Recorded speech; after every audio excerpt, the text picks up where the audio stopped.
Hi,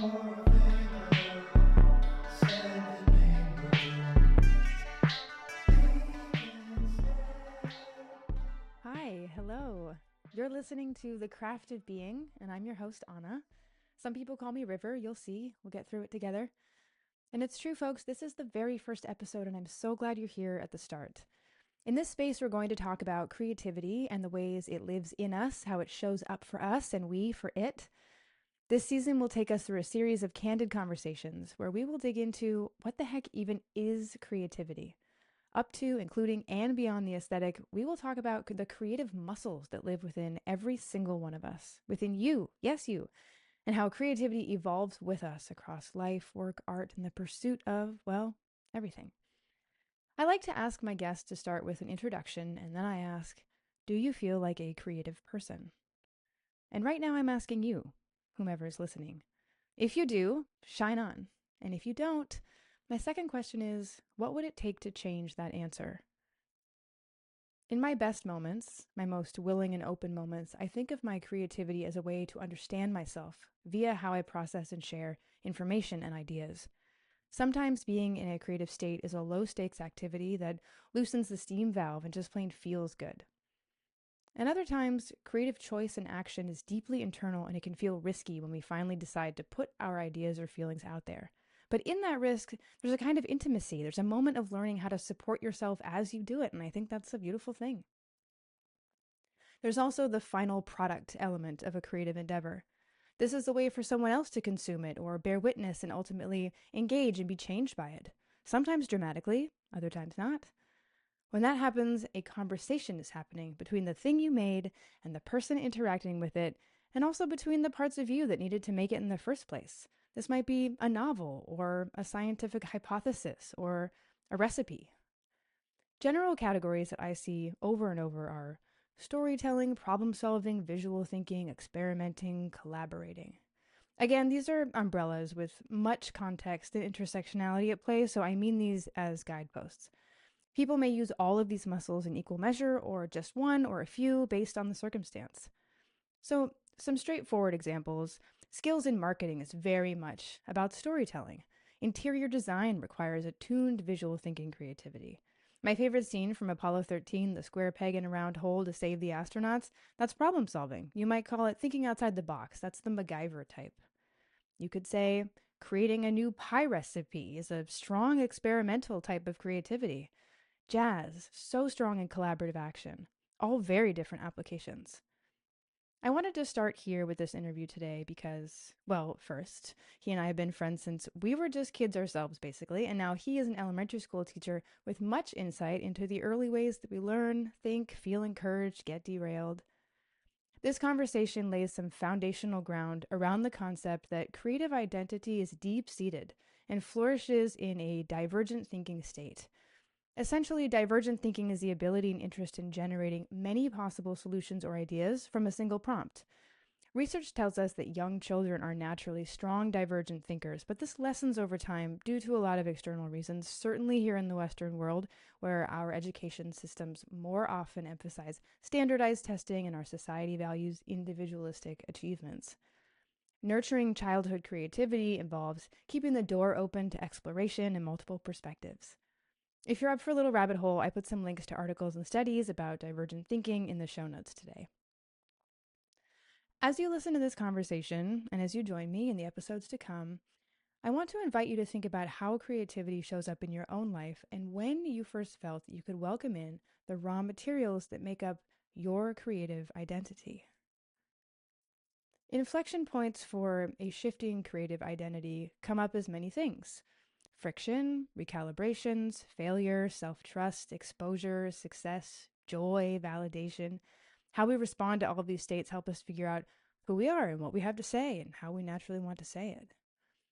In this conversation, my guest shares how childhood was a time of both struggle and possibility, how early imbalances in academics and social life shaped his creative identity. Listen closely for this part of our conversation where music became a way of feeling part of something bigger than himself, a first experience of belonging through shared action, and how that carries forward into high school and beyond. It's a reminder that the seeds of a creative identity are often planted in the small moments of childhood and education, where something as simple as learning an instrument or building something in a classroom can become the first steps in a lifelong conversation with how it is that we make meaning in the world.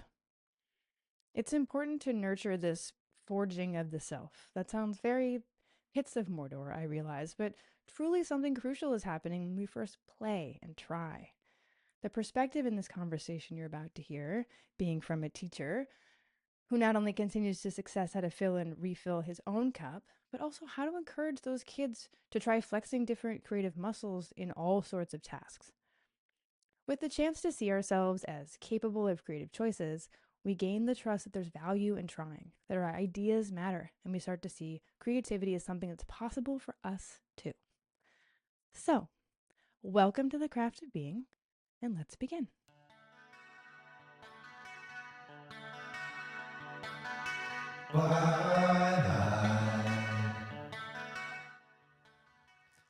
Good morning. Hello, good morning. I'm going to try my best not to sniffle because, again, I am It's okay. fighting a cold. It's okay if you're a little emotional. We're going to go places today. We're going to Thank go goodness. places. We're going to dive in. We're going to dig deep, unpack. Men will literally appear on podcasts instead of going to therapy. I'm doing, this is like public service. Surprise! You're working on yourself, bitch. Well, Are we swearing on this? Are Please, we not swearing on this? please Okay, swear. If you want to get it all out at the top, you can. Just a string No, of... it's fine. I just wanted to know if I had to be careful with my words or not. No, never. Great. Well, thank you for having this conversation with me. I'm really looking forward to it. And I do have kind of 3 questions to get us started at the top, which is, what's your name? What do we call you? What do you do, your job and other things? And how do we know each other? Which will be a fun one. Yeah. So, hello. My name's Matt Takimoto. Matt, Taco. You call me Takimoto or other nonsense, whatever. I teach the 5th grade. That's my job. And hobbies, trivia. I've been on Jeopardy a bunch of times to the point where it's annoying and it's most of my personality. And how do we know each other? Well, I think it started in Miss King's 7th grade history class.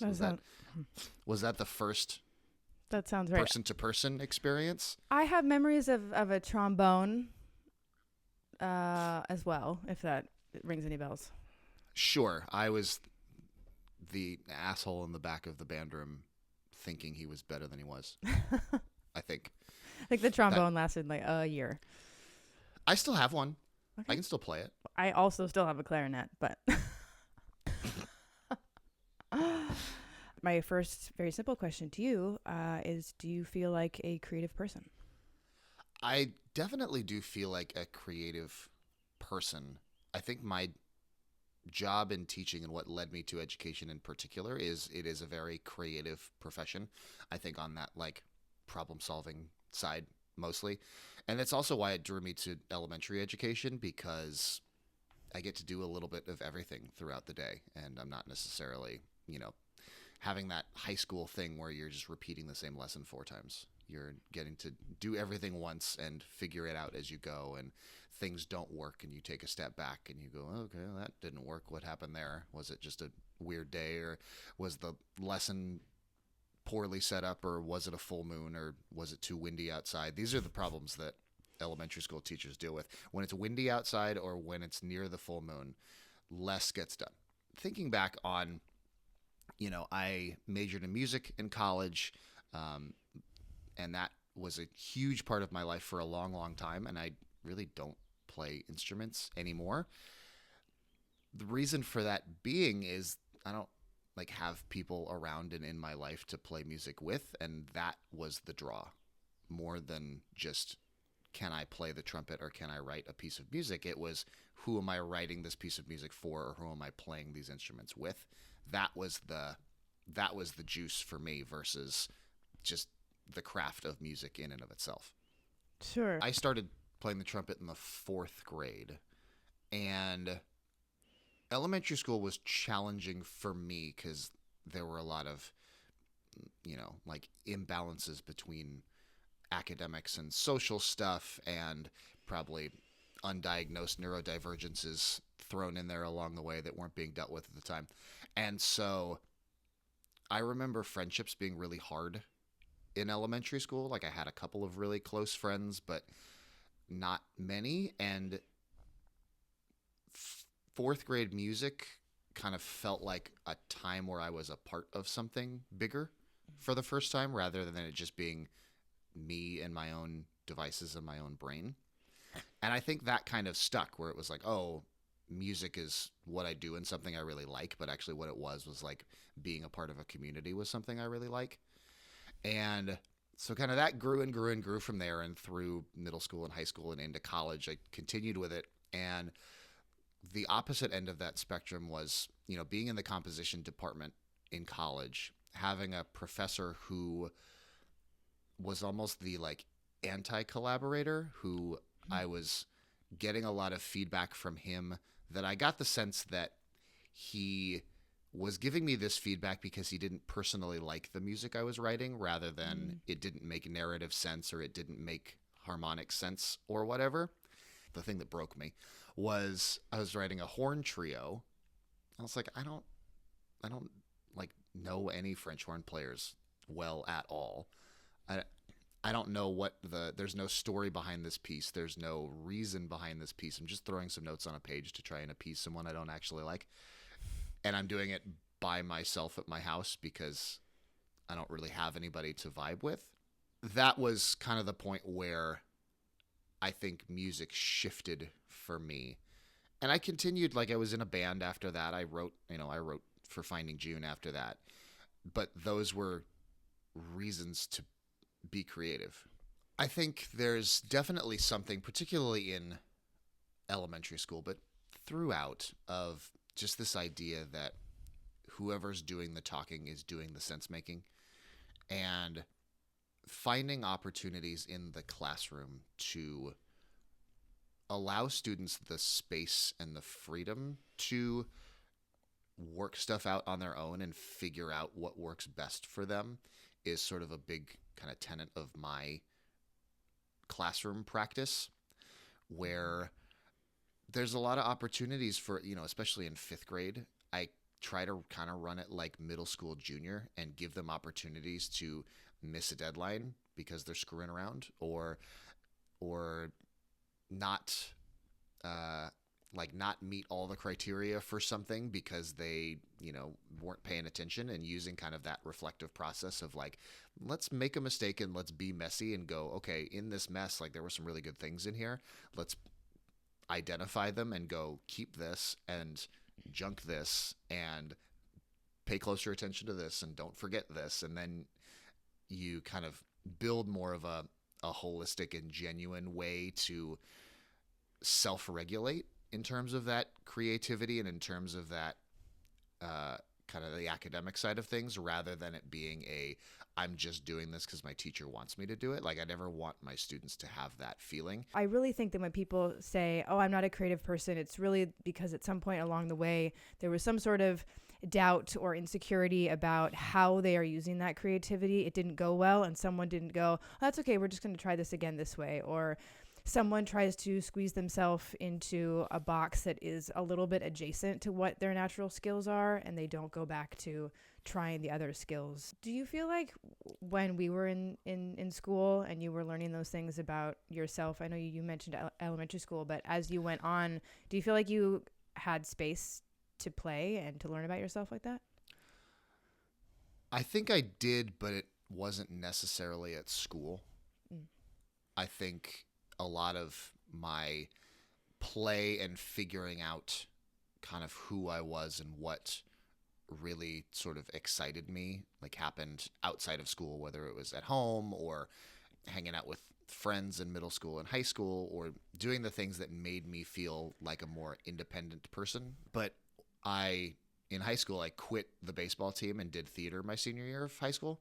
And again, that was not because I stopped liking baseball as a sport and wanted to be on a stage. It was about the people. Having like a really strong theater community at our high school kind of drew me in to go, oh, I could do that. I want to hang out with these people. I want to create. I want to do something and be able to play in that space. And that allowed me to kind of find those sparks of joy and creativity in new places, but because I'm kind of drawn to the people in the community aspect first.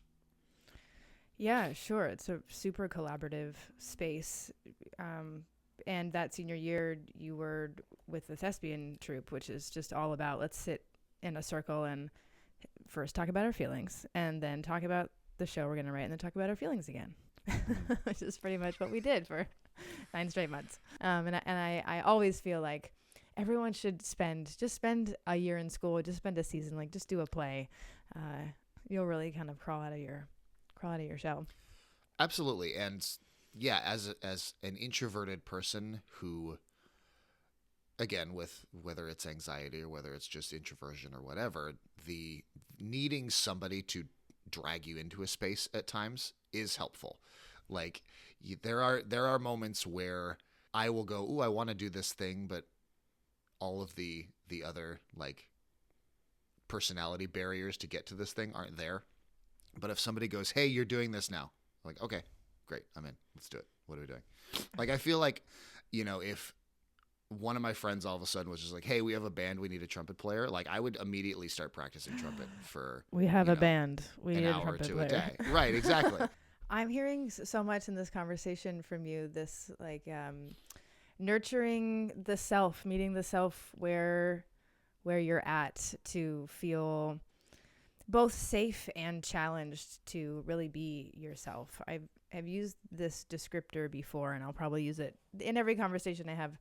But I think of these creative moments as being like Tarzan on a vine swinging through the jungle. And it's like that moment where you let go of the one right behind you a little bit when you're not quite grasped onto the front one and you're just in this moment of total you-ness where you're just going to, okay, I'm going to do this thing now. I'm going to use my ultimate essence to do this task, whether it's one that I have to do or one that I want to do. But in that like split millisecond, it really just is your truest self trying something and doing something, which can be very scary. What kind of types do you see in your kids in class? Like what kind of creative strengths do you see in those kids? This generation is really interesting because and I don't know if it's still ripples from COVID or ripples from the remote learning year. It really feels like I'm having to like retool and readjust how I'm setting up my classroom on the fly. I do think there's a kind of a crux point right now where things are starting to move in a different direction in terms of the way kids perceive the world and learn new things and want to create. They're very collaborative. There's multiple like shared Google Docs stories and series going on right now. They struggle to be by themselves at times. We have this is something that my class 3 years ago had this idea for. They called it chill down time. We still call it chill down time, or CDT for short. They wanted 5 to 10 minutes after recess and after lunch recess to just come in. You can read, write, draw, color, but you're just going to be independent, silent by yourself for a little bit. And we did that, and it worked really, really well because once they had that brief moment to re-regulate after a very social time, we could jump into some academics or whatever the next thing was, and they could transition faster. They were just more centered and more regulated. As that's gone on, that time for some kids is like the hardest part of the day. I'm wondering if you could say more about that in terms of, I always have a question of how it is, what habits or practices would help you stay connected to your creative energy, even when you're not necessarily actively using it or focusing on actively using it, and then sort of dovetailing that into what your thoughts are on how to support anyone who's looking for a way to stay connected to their creative energy, because what you're describing sounds like that inability to just tap in. Yeah, I would agree. It's almost like a creative energy and creativity being tied to like a sense of self. Yeah. And struggling with that for my students at times at least can feel like I can't make those choices because I'm not sure what kind of person I am yet and what kind of choices that kind of person would make. So Mm-hmm. I'm looking for other people to reflect back on me and so I can figure it out. And in a lot of ways, that's very developmentally appropriate for a fifth grader, Sure. right? Who is just entering adolescence. It's a very weird time. Like, there are kids in my class who are very much like already young adults or almost young adults. And there are kids in my class who are very much still kids, but they're the same age. It's one of those weird ages where because everybody's growing and developing at different times, it can feel like they're on different planets. Mm-hmm. And that's a challenge, but also a fun part of the job is figuring out how to set up the conditions for all of these kids to coexist in the same place. Mm-hmm. And, I think what helps me personally recharging my batteries is having that me time where I don't have to make choices and I don't have to create something, whether it's being able to just sit and read or sit and play a video game or watch a familiar show where I'm not having to process new information. I'm like, I know what happens already. I can just have this on and it will feel comfortable for now. Because so much of my job is making choices and being creative. And I think that can feel overwhelming. And so if you're not tapped into that idea that your job actually is creative, it can be like misperceived as like, oh, I'm not a creative person. It's like, no, you were just creative all day for Yeah. 8 hours. Right. Like, that's why you don't have any more bandwidth to create more stuff when you get home, because you spent the whole day creating. You just didn't notice that it was creating at the time. Yeah. I mean, say more about that because I do think that a lot of times people are really firing on all those cylinders and it's like you've totally overworked this muscle today, and now it's tired and you were making all of these very strong, very unique to you connections through all of your processes, and you need to like get out the figurative foam roller and just Yeah, and even digging into things is like answering questions from other people. You have to be creative to be able to figure out how, like, it's almost like, what does this person need? What is this yeah, person looking for? yeah, Do they need the answer they're looking for, or yeah, do they need the answer that they're not looking for? yeah, Like, that's a lot of education too, is building up the conditions where my students can ask and answer questions genuinely. But there are plenty of people in the adult world that spend their day having to field questions and guide people in a certain direction. And that's a form of creativity in and of itself. And that takes bandwidth and that takes energy. And so it would be hard to then go and have an artistic hobby where you're then having to make more of those decisions and make more of those choices mm-hmm. that are very open-ended. Like, you look at a blank canvas versus a paint by number, and sometimes the blank canvas feels a lot more overwhelming Yeah. because you are the one that has to make the choices on where things go Right. versus let's just color. Right. Sometimes it's Yeah. nice to just color. Yeah, I mean, and that is not dissimilar from what you're talking about with your kids who come in after recess and they sit down and go, "I have 4 choices." No, absolutely not. Too many. Sure. There's no way. I'm gonna sit here and wait for something to happen to me so that I can feel like a human again. Absolutely. And that's why that's why I usually go, okay, then break it down to 2. Okay, are you gonna draw? You're gonna write. Yeah. Are you gonna draw? You're gonna read. Right. You want me to pick a book for you, or would you like to pick a book? Will you please pick a book for me? Yeah, and sometimes That's they're all I like, want. yes, pick a book for me. I'm like, I got you, dog. Right. Oh my gosh. All I want is for someone to pick a book for me to read. Do you have, are there any creativity myths maybe that you used to internalize or that you see around that you would dispel to anyone listening? Yeah, I think anybody can be creative in different ways. I think at times creativity and art get like intertwined together in a way that I don't know is fully genuine or fully accurate. Like you don't have to be creating a piece of art to be creating, right? Whether it's, like got brought up earlier, like creating a marketing scheme or creating structures and systems for how a business is run, or creating structures and systems for how people work and interact with one another. Like those are creative outlets that are really, really useful and really, really helpful. And some people are more naturally attuned to than others. Like I feel like I am terrible in a lot of ways at those more kind of logistical things, but that is a creative process. And when someone can put things together to like make a system run Mm-hmm. smoothly, and like looking back on it, you go like, oh yeah, that makes a lot of sense, and I never would have thought to think that way. Mm-hmm. That's totally creation. I think the other one that comes to mind is that art needs to be about output or Correct. about a Right. deliverable. Mm-hmm. I think we actually at my school, we had a really big shift, I think 6 or 7 years ago, when our art teacher retired and we turned the art classroom into a makerspace.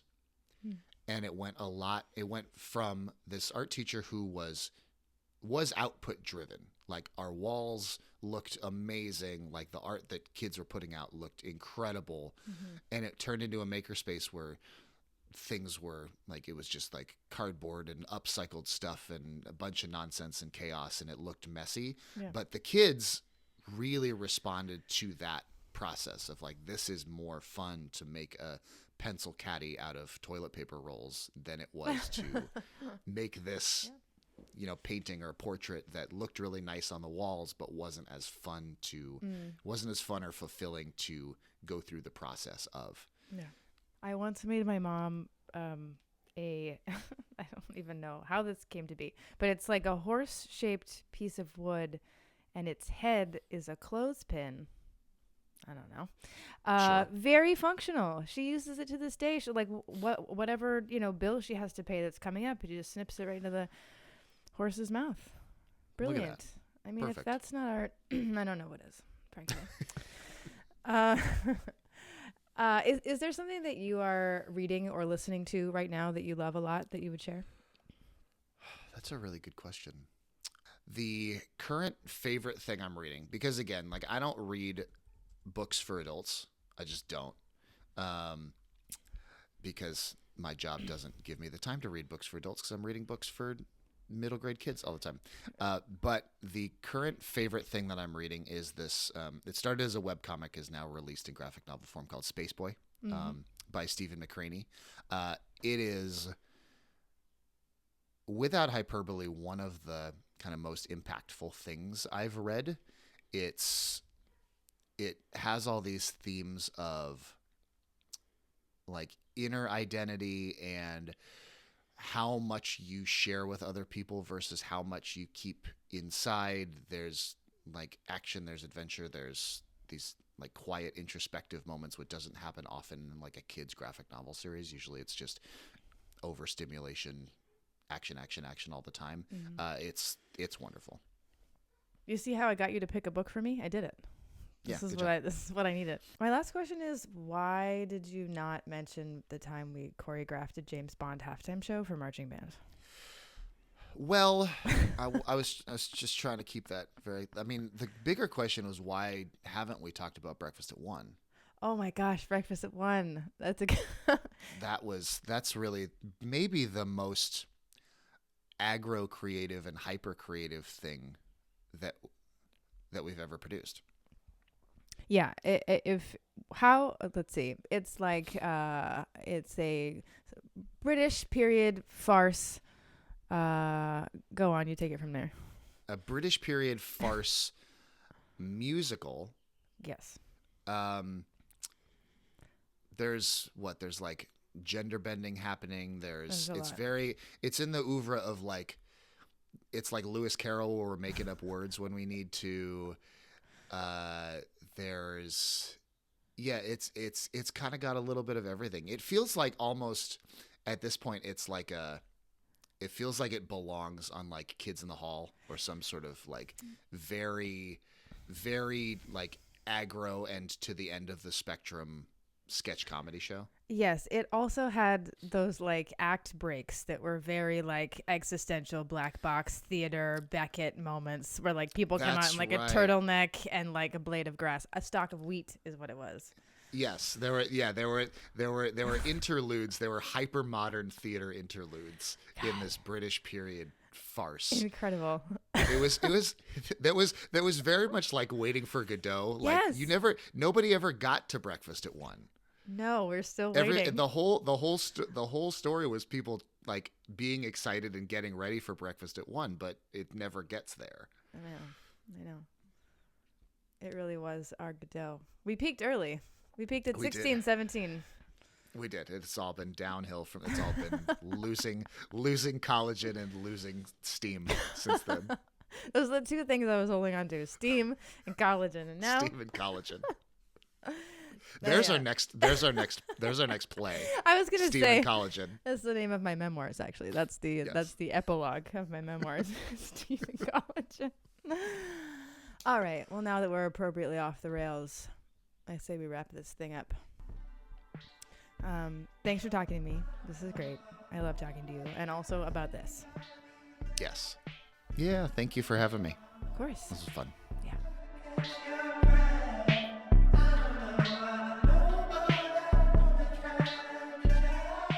The Craft of Being is produced and hosted by me. Music is Wide-Eyed by Colin O'Brien Lux. Big thanks as always to my dogs for barking through at least 6 minutes of every single recording session. Definitely check out the show notes for Colin's Bandcamp, more about today's guest, their links and socials, and anything else we mentioned on the show. And if you want to get in touch, come find me on Instagram at The Craft of Being, or send me an email at thecraftofbeingpod@gmail.com. Thanks for being here, and until next time.